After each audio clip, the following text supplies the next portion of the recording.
Hi guys, this is my traveling with a service dog for someone in a wheelchair video. The first tip I have regarding specifically medical travel: pack longer than you think you're going to be there, or anticipate you're going to be held over. In my case, the longest I've ever been held over has been about a month, so I always make sure I have a month's worth of my medications. But always assume and prepare for the worst. Do not shortchange yourself. Literally, my grandfather had he's a type 2 diabetic. He was flying out one morning, was supposed to be back that night. And he's like, well, I only take my insulin once a day. I'm not going to take it with me. I don't have to worry about the refrigeration and stuff if I don't take it with me. I actually blocked the door and wouldn't let him out of the house. Something told me he needed to take that with him. That night when he was supposed to be coming in, the plane overflew due to bad weather, and he did not make it in for what wound up being an extra day. Had he not had his meds because of his blood sugar, he most likely would have been hospitalized or worse.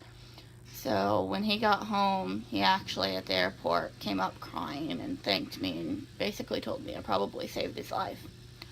And that's really kind of stuck with me, but a lot of people, they don't think about what could happen in trips. They don't think about what if bad weather, what if my plane can't get in. Now, living in Southeast Alaska, that is kind of a unique situation for us because it is fairly routine during especially the winter and the fall, so planes might not make it in. You might overfly. So you tend to have to think about that a little bit. Just be prepared in case.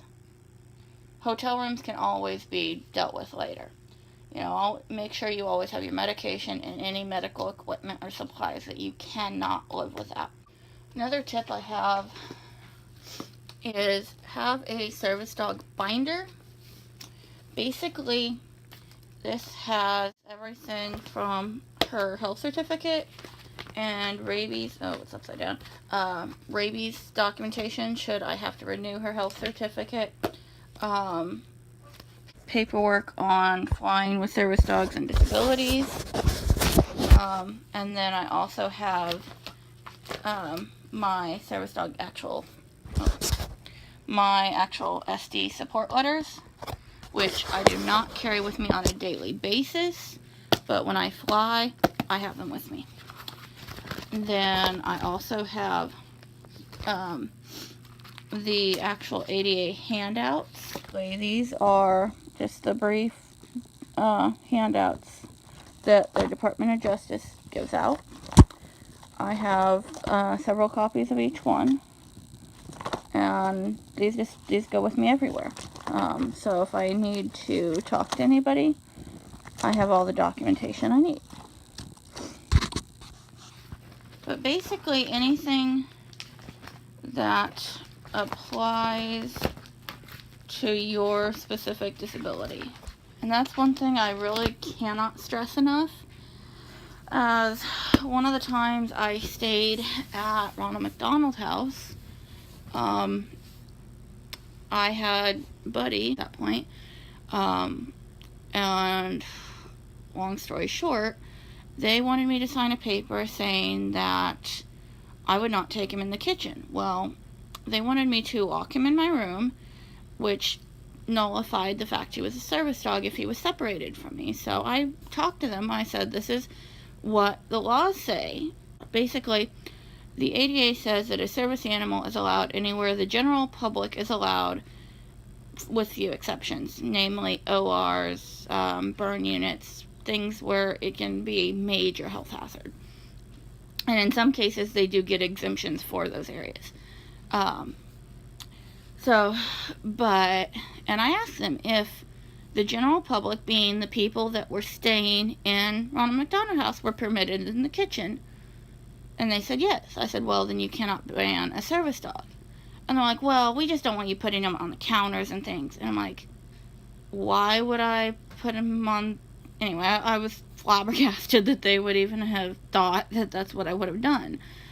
and I progressively worked up the chain because so many people weren't there, got to the housing manager and gave her a copy of the International Association of Assistance Dog Partners, IADP. I think I got those letters right. Um, uh, Workup on health risks of having a service dog in an actual hospital setting, which they found none. And within 12 hours of that talk, they had basically backed out and were no longer causing a problem. And I found out after I came home that due to that talk, I pretty much single-handedly changed the policies of Ronald McDonald House for the better. So that's just a minor little tidbit that just having your documentation ready should you need it, that you can do. The other tip I have is, like with my wheelchair, since I'm taking my manual, I have handbands, which are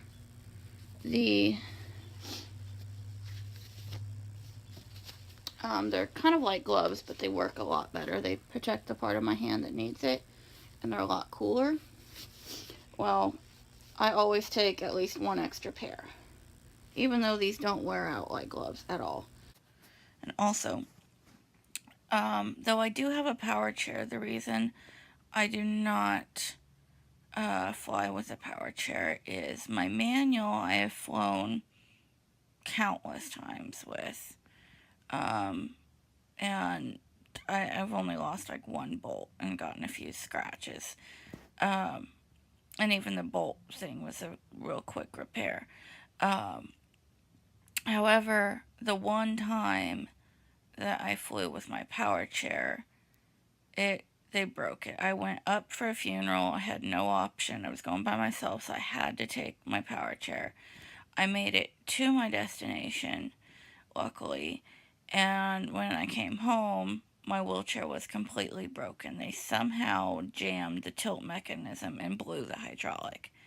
So, unless it is absolutely necessary and there is no option otherwise, do not take a power chair.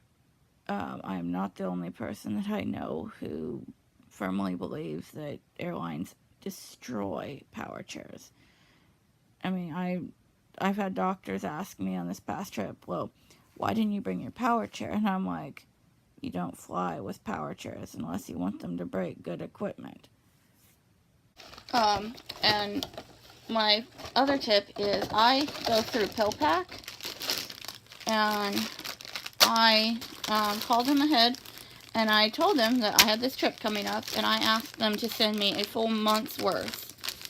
That way I had a full month's worth of my meds. I did not have to worry about if I got if I got stuck there longer. I didn't have to worry about calling them and telling them somewhere else to ship. I didn't have to worry about it, which makes my life so much easier. And obviously, you're going to want to take your dog's food with you. I do know people who suggest shipping your food to the hotel if you're going to be there an extended length of time. But what we do is we tend to take a gallon Ziploc, and she gets 3 of these scoops a day. We put about 6 scoops in the bag. Sorry, I didn't realize you guys couldn't see there for a minute. Another tip that I have is I have to fly with a positioning aid. I carry my body pillow for that. But I also tend to do better if I take my bed pillow as well. So what I do is I take my body pillow, and then I take one of them. I take my standard pillow. Let me spin the can. I stick them both in my body pillow case. But what I found is the way this gives you a narrow and thick area, it works wonderfully as a positioning aid for helping me on the plane. And because it's considered one pillow and a positioning aid, it is not counted against the carry-on limits.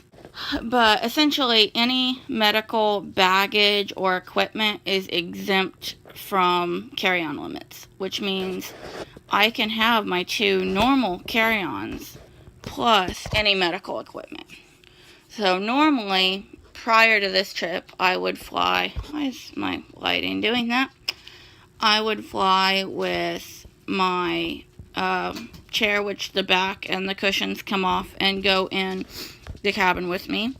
My arm crutches, because I do not like the aisle chair. It hurts me more than it helps. Although I now no longer am able to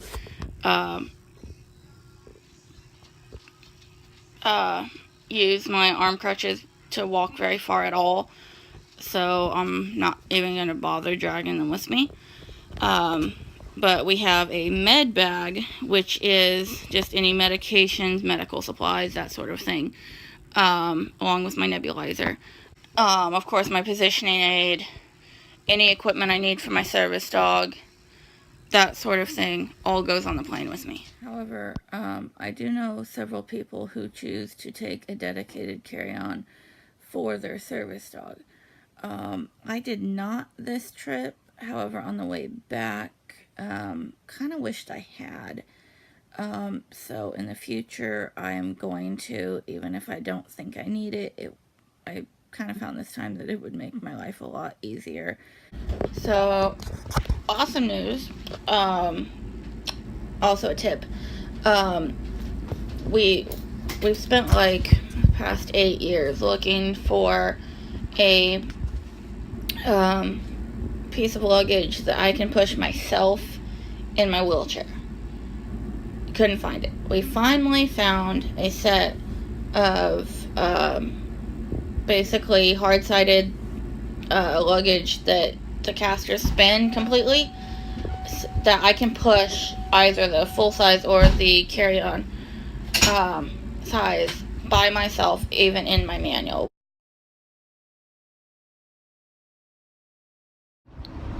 One big suggestion, I've actually been known, depending on TSA issues, to take up to an hour to get through TSA. So I go a minimum of 30 minutes earlier than required, preferably earlier than that. It's now 4 o'clock. We needed to be there by 5:30. We're going a little bit early just to make sure we don't have any snarls or anything. However, side note, you do not want to get there too early. I did have a layover, I believe it was in Seattle one time, where we actually had to leave security to go get our bags because they would not hold the bags, what was it, I believe past 2 hours, or maybe it was 3 hours. I don't know. Mom's saying it was 3 hours. I don't remember. But you want to have a long enough amount of time without having an excessive amount of time. As far as layovers go, you want to make sure that you consider the fact that if you're in a wheelchair, you're probably going to be the last person off the plane. You know, then if you need to get a drink or whatever, you don't want to have to be running for your gate. So, luckily for me, today is just from here to the town I'm going to. No layovers, no anything. So, I'm fairly lucky there. It's just a straight through. Also, tip. If you have issues with someone else pushing your wheelchair, you can always say, I can get myself, or I have this aid with me. However, I just need help with my bag or something like that. My mom normally flies with me, so Mom normally tells them I can get her. She prefers that as long as somebody can help us with the bag, which they normally have no problem with whatsoever.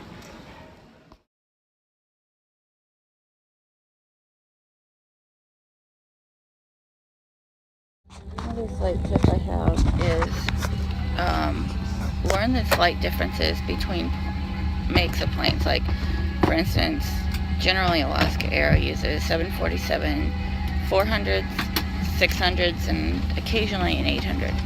The 400s, most people say they're... this is only a 737. Oh, okay, so 37. I said the wrong number. Yeah. But, so this is a 737 400. Normally, I do okay with the 600 and the 800. However, I've noticed that the 400, the seats are literally so tiny in the in coach. It's not a big deal today because Mom paid for first class. But the seats are so tiny that I literally have to sit like this the whole flight, like not able to move, and it makes my pain and stiffness so much worse. I also cannot get the cushion off of my wheelchair under my leg to sit on if my leg is extra sensitive that day, where in a 600 or an 800 I can.